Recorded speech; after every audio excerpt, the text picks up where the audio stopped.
Hi friends, ನಾನು ನಿಮ್ಮ ಮಮತಾ. ಇವತ್ತು ರುಚಿಯಾದ ಟೇಸ್ಟಿ ಚಿಕನ್ ಚಾಪ್ಸ್ ಹೇಗೆ ಮಾಡೋದು ನೋಡೋಣ.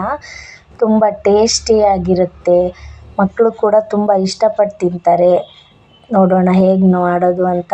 ಎಷ್ಟು ಚೆನ್ನಾಗಿ ಬಂದಿದೆ ಅಂತಂದರೆ ಟೇಸ್ಟಿಯಾಗಿರುತ್ತೆ. ಎಷ್ಟು ಚೆನ್ನಾಗಿ ಬಂದಿದೆ ಅಂತ ಇಂಗ್ರೀಡಿಯೆಂಟ್ಸ್ ನೋಡೋಣ. ಮೊದಲಿಗೆ ನಾನು ಬಾಣಲೆಗೆ ಎಣ್ಣೆ, ಈರುಳ್ಳಿ, ತೆಂಗಿನಕಾಯಿ, ಟೊಮೊಟೊ, ಹಸಿಮೆಣಸಿನ್ಕಾಯಿ, ಪುದೀನ ಸೊಪ್ಪು, ಕೊತ್ತಂಬರಿ ಸೊಪ್ಪು, ಬೆಳ್ಳುಳ್ಳಿ, ಶುಂಠಿ, ಕಾಳುಮೆಣಸು, ಚಕ್ಕೆ, ಲವಂಗ ಎಲ್ಲನೂ ಹಾಕಿ ಫ್ರೈ ಮಾಡ್ತಾಯಿದ್ದೀನಿ. ಚಿಕನ್ ಕ್ವಾಂಟಿಟಿ ಮೇಲೆ ನೀವು ಅಳತೆಗೆ ತಗೋಬೇಕು.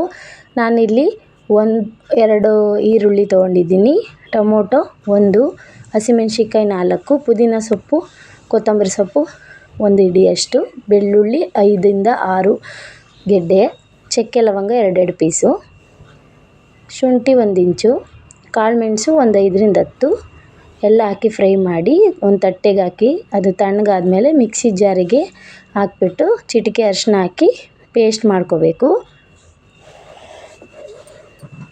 ನುಣ್ಣಗೆ ರುಬ್ಕೊಳ್ಳಿ.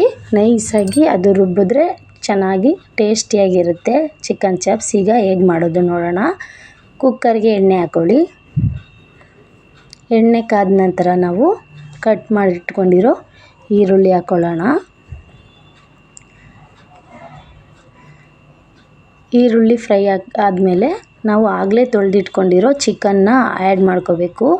ನಾನು ಚಿಕನ್ ತೊಳೆಯುವಾಗಲೇ ಅರಿಶಿನ ಪುಡಿ ಹಾಕ್ಕೊಂಡು ತೊಳ್ಕೊಂಡಿದ್ದೆ, ಸ್ಮೆಲ್ಲೆಲ್ಲ ಹೋಗಲಿ ಅಂತ. ಅದರಿಂದ ನಾನು ಒಗ್ಗರಣೆಗೆ ಅರಿಶಿನ ಪುಡಿ ಹಾಕಿಲ್ಲ. ಬೇಕಾದರೆ ಸ್ವಲ್ಪ ಹಾಕ್ಕೋಬೋದು ನೀವು. ನಾನು ಅರಿಶಿನ ಪುಡಿ ತೊಳೆಯುವಾಗಲೇ ಹಾಕ್ಕೊಂಡಿರೋದ್ರಿಂದ ನಾನೀಗ ಫ್ರೈ ಮಾಡುವಾಗ ಹಾಕ್ಕೊಂಡಿಲ್ಲ. ಚೆನ್ನಾಗಿ ಫ್ರೈ ಮಾಡಬೇಕು. ಚಿಕನ್ನಲ್ಲಿರೋ ನೀರೆಲ್ಲ ಅಂಶ ಎಲ್ಲ ಹೋಗಬೇಕು. ನೀರಂಶ ಎಲ್ಲ ಹೋಗಿ ಎಣ್ಣೆ ಬಿಟ್ಕೋಬೇಕದು. ಚೆನ್ನಾಗಿ ಫ್ರೈ ಮಾಡಿ. ಫ್ರೈ ಮಾಡುವಾಗಲೇ ಅದಕ್ಕೆ ಒಂದು ಸ್ವಲ್ಪ ಉಪ್ಪು ಹಾಕ್ಕೊಳ್ಳಿ, ಯಾಕಂದರೆ ಚಿಕನ್ಗೆ ಉಪ್ಪು ಹಿಡೀಲಿ ಅಂತ ಅಷ್ಟೇ. ರುಚಿಗೆ ತಕ್ಕಷ್ಟು ಮಸಾಲೆ ಹಾಕಿದ್ಮೇಲೆ ಹಾಕೋಣ. ಈಗ ಸ್ವಲ್ಪ ಅಷ್ಟೇ ಹಾಕಬೇಕು, ಚಿಕನ್ಗೆ ಉಪ್ಪು ಹಿಡಿಬೇಕಂತ ಅಷ್ಟೇ. ಚೆನ್ನಾಗಿ ಫ್ರೈ ಮಾಡ್ಕೊಳ್ಳಿ. ಎಣ್ಣೆ ಬಿಡೋವರೆಗೂ ಕೂಡ ಫ್ರೈ ಮಾಡ್ಕೋಬೇಕು. ನೋಡಿ, ಈ ರೀತಿ ಎಣ್ಣೆ ಎಲ್ಲ ಮೇಲೆ ಬಂದಿರುತ್ತೆ. ಇದಾದಮೇಲೆ ನಾವು ಆಗಲೇ ಫ್ರೈ ಮಾಡಿ ರುಬ್ಬಿಟ್ಕೊಂಡಿದ್ವಲ್ಲ ಮಸಾಲೆ, ಅದನ್ನು ಕೂಡ ಆ್ಯಡ್ ಮಾಡಿಕೊಂಡು ಮಿಕ್ಸ್ ಮಾಡಬೇಕು. ಚೆನ್ನಾಗಿ ಎಲ್ಲ ಮಿಕ್ಸಾಗಿ ಅದು ಸ್ವಲ್ಪ ಕುದಿಯುತ್ತೆ, ಅಲ್ಲಿಗಂಟ ನಾವು ಫ್ರೈ ಮಾಡಬೇಕು.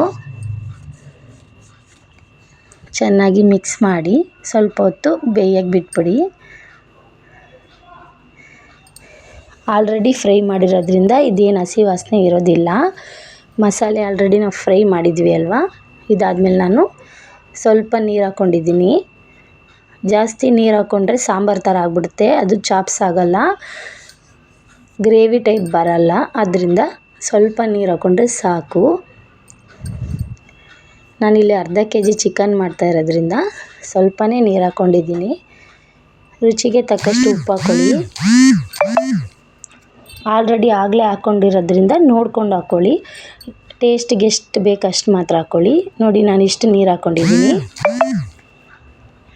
ಇದಾದಮೇಲೆ ಲಿಡ್ ಕ್ಲೋಸ್ ಮಾಡಿ 2ರಿಂದ 3 ವಿಷಲ್ ಕೂಗಿಸ್ಕೊಂಡ್ರೆ ಸಾಕು.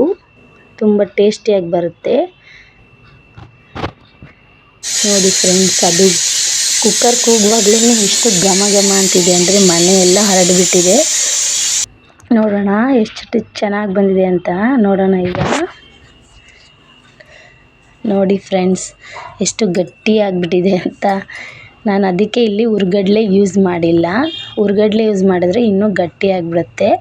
ನಾನು ಅದರಿಂದ ಯೂಸ್ ಮಾಡಿಲ್ಲ, ಆದರೂ ಗಟ್ಟಿಯಾಗಿದೆ. ನೋಡಿ ಫ್ರೆಂಡ್ಸ್, ಎಷ್ಟು ಚೆನ್ನಾಗಿ ತಿಕ್ಕಾಗಿ ಗ್ರೇವಿ ಬಂದಿದೆ ಅಂತ.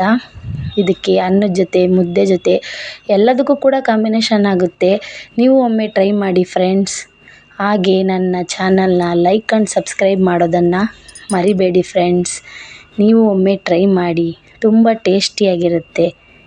ಆ್ಯಂಡ್ ಎಲ್ಲರೂ ಹೇಳ್ತಾರೆ ಎಷ್ಟು ಸೂಪರಾಗಿರುತ್ತೆ ಅಂತ. ನೀವು ಒಮ್ಮೆ ಟ್ರೈ ಮಾಡಿ, ಹಾಗೆ ನನ್ನ ಸಪೋರ್ಟ್ ಮಾಡಿ. ಮುಂದಿನ ವೀಡಿಯೋದಲ್ಲಿ ಮತ್ತೆ ಸಿಗೋಣ. Bye friends.